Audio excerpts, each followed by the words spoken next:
Hi, my name is Sarah Morand. My pen name is S.G. Morand, and I have embarked on an adventure of reading the complete Harvard Classics collection. And today I'm going to be talking about the first book in the collection, the Autobiography of Benjamin Franklin. So I am reading the Harvard Classics on my Kindle because it is very expensive and very difficult to get paper copies of it. Hopefully someday I'll be able to, but I'll be referencing highlighted notes that I made on my Kindle as well as notes I made in my commonplace book. The Autobiography of Benjamin Franklin was probably in my top 10 list of best nonfiction books I've ever read in my entire life. It was so beneficial for me to read and so impactful, and definitely not the type of book I would normally read on my own time. It definitely would not have been something I would have picked up if I was just looking for a new book to read. For one thing, I'm not a big nonfiction reader. I read a lot of fiction, fantasy, mysteries, that type of thing. And so I normally don't gravitate towards nonfiction books, but that's part of the reason why I'm reading the Harvard Classics, is to challenge myself in that area and to learn as much as I can in areas that I'm not usually inclined to pursue. And I was tempted when I started the Harvard Classics collection to just read whatever interested me first and then go back to other things as I went along. But I really felt like I should read the books in chronological order.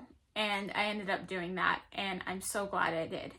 Because when I say that the Autobiography of Benjamin Franklin is the best place to start in the Harvard Classics collection, I am not putting that lightly. I feel like this book, that just a short little book that is about one of our founding fathers and the life he lived, is the perfect starting place for the Harvard Classics. For one thing, it's short, it's easy to read, it kind of gets you in the feeling of how classical literature and this type of book is read, where, you know, the narrative is a little more difficult to understand than if you were to pick up like a common fiction book that's popular in all pop culture right now. So it kind of gets you in the feel of that. But it doesn't drown you. So, you know, I've read like Greek mythology, stuff like that, where you're reading it and you're like, oh my gosh, this is really difficult to read. I don't fully understand this. And you almost get this feeling like you're not smart enough to understand it sometimes. And so starting something as daunting as the Harvard Classics, I think it was really beneficial to have more of a narrative of a person's life, something that is a little easier to read and understand, and motivating. It was so motivating. And I've watched this video by, I believe his name is Rob Peary. He's also reading the Harvard Classics collection. And he talked about the Autobiography of Benjamin Franklin. And I think he made a really good point that I hadn't really considered when I was reading it. And that is that it makes so much sense to start with this, because Benjamin Franklin himself started from humble upbringings. He did not have a great education growing up. He went to school a little, but it was kind of off and on. He was kind of forced into this trade at an early age, and it was really by his own desires and motivation that he became the great man that he was, and learned all of the amazing things that led him to be such an important voice in government, in science, in community. All of that came from his own desire to learn and his own striving after these goals. And it was something that no one forced him to do. No one told him, you need to go to this school, you need to learn these things. It was something that he just wanted to better himself, better his own education, and he did that very much through just reading, talking to people who were of differing opinions to him, who were important and respected, but very much a lot of what he learned was through his own studies. And I feel like that just speaks volumes about what it is to study the Harvard classics, because it's kind of the same journey. Is you're making this effort yourself to go after this goal and to learn these things, and no one is telling you you have to do this. You are trying to learn by looking at what important people, influential people did with their lives, how they lived, their beliefs, especially in the first volume of the Harvard Classics collection, where you have Benjamin Franklin, you have John Woolcombe, you have The Fruits of Solitude by William Penn. You have these amazing people who lived incredible lives, who were very important, who most of the time came from humble upbringings, and their beliefs and their values are what propelled them forward. So I think that starting with the autobiography of Benjamin Franklin is really important when reading the Harvard Classics. It also teaches you that you can accomplish more than you would have thought possible. You know, Benjamin Franklin, reading about him, there was so much about him that I did not know. I knew a basic understanding of who he was, and especially what he did during the American Revolution. The interesting thing about the autobiography of Benjamin Franklin is pretty much none of it takes place during the American Revolution. It was all written leading up to the American Revolution. There's tiny inklings of what is about to take place towards the later part of the book, but for the majority of the book, it's talking about Benjamin Franklin's early life, his work in his community, things like that. And so my understanding of Benjamin Franklin was just some of the things that he did during the American Revolution, a few of his experiments that he did as a scientist, but I did not know that much about him, especially on an individual level. His background, his interests, how he spent his time, his family life, things like that. And the autobiography of Benjamin Franklin gave me a really cool insight into all of that. So that was very beneficial to learn. And it really showed me the humble upbringings that he came from and how much of an emphasis he put on his own education, how driven he was. And it was very motivating for me to think about that and think about my own life and try to decide how I could better propel myself forward and to not really be waiting around for other people to tell me what to do, but to seek after the things that I want to seek after and to work hard to get there. That was one of the main themes throughout the book, was Benjamin Franklin's work ethic. And reading about it really motivated me to be respectful of my own time, to be deliberate with how I spend my time, and to live a life that is, in my own life, I want to live a life that is pleasing to God. And so I want to be respectful of my time and deliberate with how I spend my time.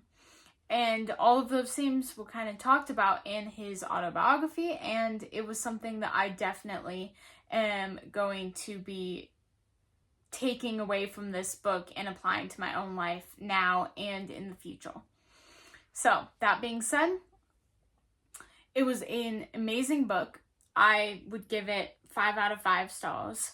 It was something that I will probably reread again, and something that I would recommend to others. My dad is a teacher of high school students. I told him, if you can, you should have your kids read this book, because it is incredible.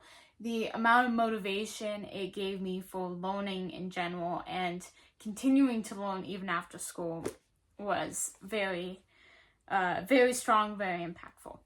So, I'm going to read a few of the quotes that I highlighted from the book that I found very interesting, very motivating, and stuff that I would like to apply to my own life. So one of the quotes that I really liked was, "So convenient a thing it is to be a reasonable creature, since it enables one to find or make a reason for everything one has a mind to do." Benjamin Franklin talked a lot in his book about, knowing the beliefs that you have, but also being reasonable and kind and at peace with other people. And I think that's something that's really important. When you're looking at his life, you see that he had such an impact on the revolution and the people around him. And a lot of that, I think, was done less by being very zealous, like some of the other founding fathers were, and more with being really good at being like a mediator among his peers.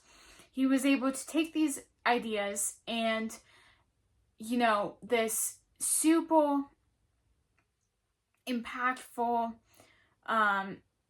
emotional time in American history, and he was able to lead these very zealous people together and make sure that it did not all fall apart, because there were all these people with different ideas, and they all came to the table bringing ideas of what they thought America should be like and how they thought they should handle the British presence and the American Revolution. And if you look at it from an outside perspective, there were so many ways that could have gone wrong. There were so many ways that America could have just died before it even really began.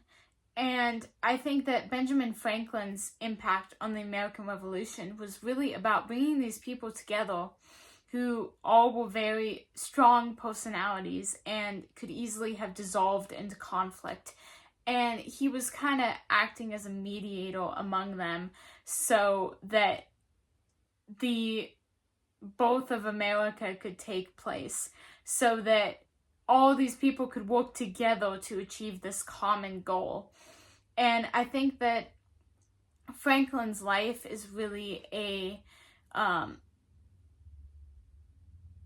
it really shows how important it is to be at peace with other people and to be reasonable, to be a reasonable creature, to not start arguments out of nowhere. And I'll talk a little bit more about Franklin's virtues that he talked about, that he set for himself. And one of those things is kind of being reasonable, not starting fights, listening to other people and taking their opinions to heart and acting as if you really care what they have to say and that their opinion is valuable. And I think that's something that's so important that I definitely want to put into my own life. That is not an easy thing to accomplish, because we go about life and we're thinking about what do I need to do? What do I want? And it's really easy to be kind of short with other people, especially if you don't share the same values or opinions as them.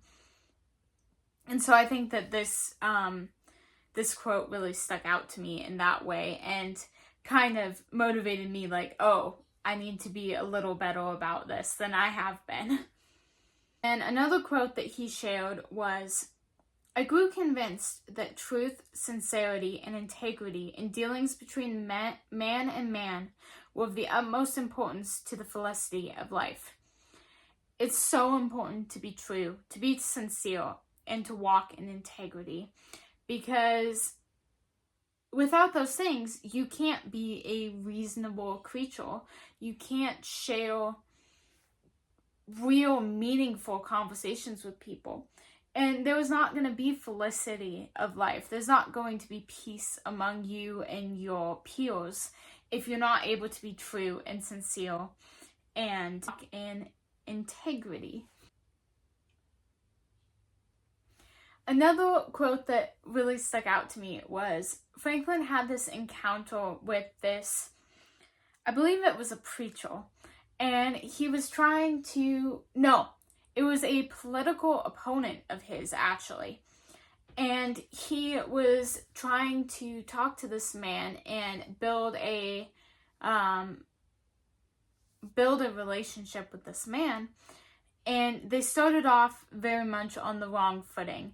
And they were opponents, and there was conflict from the beginning. And Franklin realized, I really would like to win this man over, because we may be opponents, but it's not doing anyone any favors to have this conflict between us. And it's very harmful for what we are trying to accomplish. And so Franklin decided, how do I get this man to be friendly to me, to agree to do things to help me? And he came up with this idea that he should, one, make the man think that Franklin thought that he was very accomplished, very wise, very learned. And so Franklin went up to him and was like, hey, obviously not direct quote here, but he was like, hey, you have this book that I've been searching for, and I would really love it if I could borrow this book of yours and read it, and then we could maybe have a conversation about it. And so this man was like, yeah, I guess, okay. And so he gave Franklin the book. And Franklin wrote, he that has once done you a kindness will be more ready to do you another than he whom you yourself have obliged. So Franklin knew that by requesting this book from this man, not only was he saying in a way that he thought the man was wise and learned and possessed something that Franklin wanted, he was also kind of making this situation where the man was doing Franklin a favor. And I think about it, and if I were to lend someone, I don't know, $20, and they were very grateful for that amount of money, and they paid me back or something, I would be more willing to help them again than if they had loaned me $20. I would be kind of maybe a little embarrassed, and I wouldn't really want to kind of reverse that situation where there's this invested interest. If you give somebody something, you have an interest in them. You want to see them succeed, because in a way that makes it so that you will succeed. And so by putting himself in this situation, Franklin really was able to establish this repertoire with this man that he had once been an enemy with. And he was able to create a better footing in their relationship. And so I thought that was really interesting. And it really made me reconsider my own relationships with others and kind of how I could better establish relationships with other people and make them feel valued in the relationship, like I needed them, and that their presence was very desirable. And really something that Franklin talked about a lot was just the little things kind of adding up to make big things happen. And one of the quotes that I really enjoyed was this one, which says, human felicity is produced not so much by great pieces of good fortune that seldom happen, as by little advantages that occur every day. Franklin talked a lot about how there were little things that would happen in your life that you may not think are very important, but would prove to be very important later on. And that goes a lot for his learning. He just kept putting in a little bit every day, and a little bit and a little bit, and eventually it compounded to the point where he was deemed very wise and influential by other people. And none of that would have happened if he had overlooked those tiny little advantages he might have had. And a lot of the ways he moved up in life was because he saw little tiny advantages that might have been overlooked. Here's a little job opening that I'm not really interested in, but I could see how this would serve me in where I want to go in the future.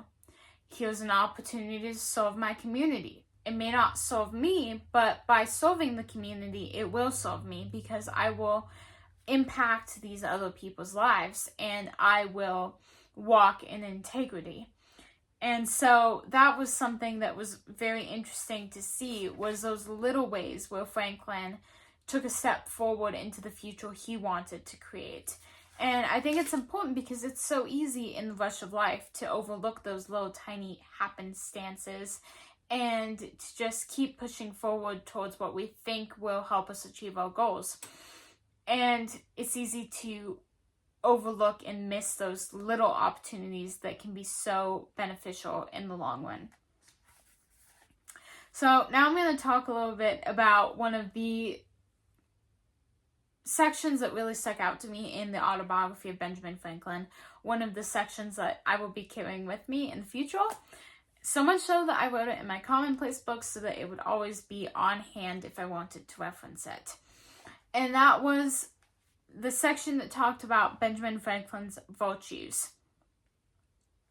So Franklin got this idea in his head as he was kind of starting to establish himself in society, starting to have an impact on those around him. And as a section of his learning, he really wanted to work on his virtues and to improve himself in that way, not just in academic knowledge, but in the way he lived his life. So he started tracking these habits that he would have throughout his day and what virtues were present and what virtues were lacking. And he made a list of the virtues that he thought were most important in his life, that he wanted to improve and to really put a lot of work and effort into improving. And so the list is 1, temperance. And the explanation is eat not to dullness, drink not to elevation. The second one was silence. Speak not but what may benefit others or yourself. Avoid trifling conversation. Let all your things have their places. Let each part of your business have its time. Resolution. Resolve to perform what you ought. Perform without fail what you resolve. Frugality. Make no expense but to do good to others or yourself, i.e., waste nothing. Industry. Lose no time. Be always employed in something useful. Cut off all unnecessary actions. Sincerity. Use no hope for deceit. Think innocently and justly, and if you speak, speak accordingly. Justice.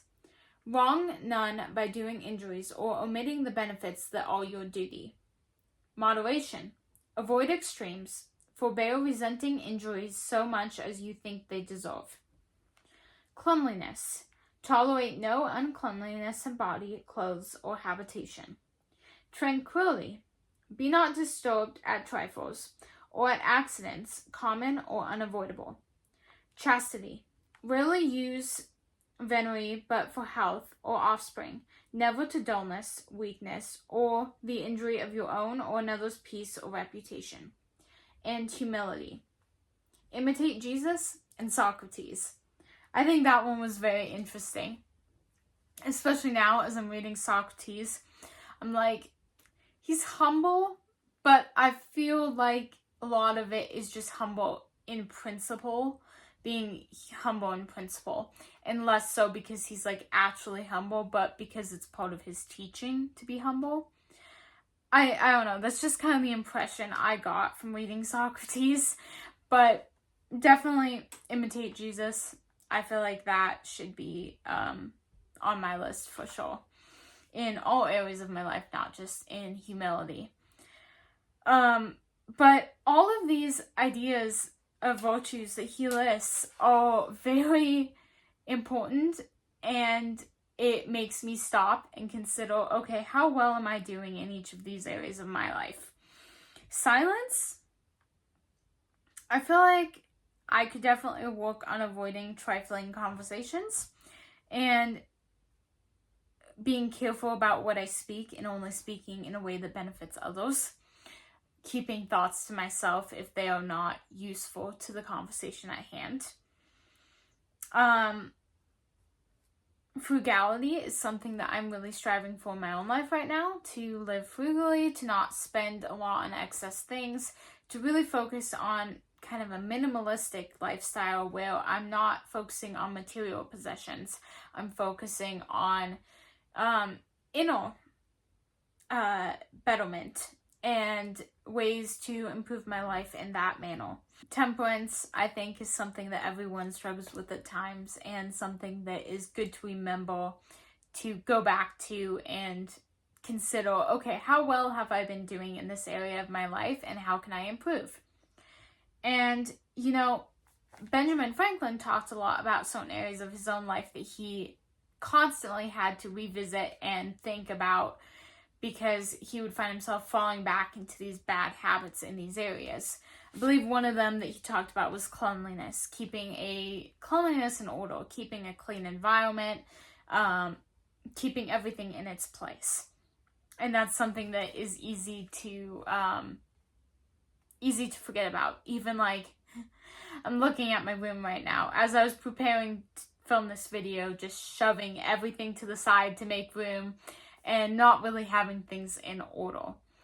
But I thought it was very interesting, the virtues that Franklin picked, that he decided he wanted to focus on. I also thought it was interesting to read about his life. He was not a very religious man. He had his own ideas of what faith was like. He had disappointments in his local church environment. And it's kind of hard to tell where he was at in faith, because in his early life he talked about kind of an atheistic type view that he had. Well, not really atheistic, more like agnostic. And then he talks about different progressions of his religious views throughout his life. And then we don't really get to see the end of his life, his thoughts about it, in his autobiography, because the revolution happens. He kind of takes a step back from his writing, and he never really finishes it. So we get this personal view into his life, but we don't really get to see what the later half of his life was like. And so reading his virtues is very interesting, because as a man who was not necessarily very religious, he still had a very strong moral compass, and he knew what was right and wrong, and he strived to do those things. So reading this book has been largely impactful in my life, and I would recommend it to anyone and everyone. It was very good to establish in my mind why I want to continue a classical education. It was very motivating, because I see a man who came from very humble upbringings. He had many struggles in his childhood, and he pushed through them, and he became a key figure in American history and world history. And the impact he had on our country and on so many people in his time was just astounding. And so it really motivates me to strive towards that type of a life that will leave behind a legacy that impacts others. I give this book 5 out of 5 stars. Great way to start the Harvard Classics collection, and I'm very much looking forward to what comes next. So if you are interested in the Harvard Classics collection and content like this, please subscribe, like this video, and leave a comment about if you've read this book, what you thought of it, and other books that kind of give that similar atmosphere, that are very motivating, especially in the field of like furthering your own education. I would love to see book recommendations that were similar to this book. I know that nonfiction has never really been my strong suit in reading, but I really liked this, and I'd like to read more books like this. So if you have any recommendations, leave them below, and I'll see you in the next video.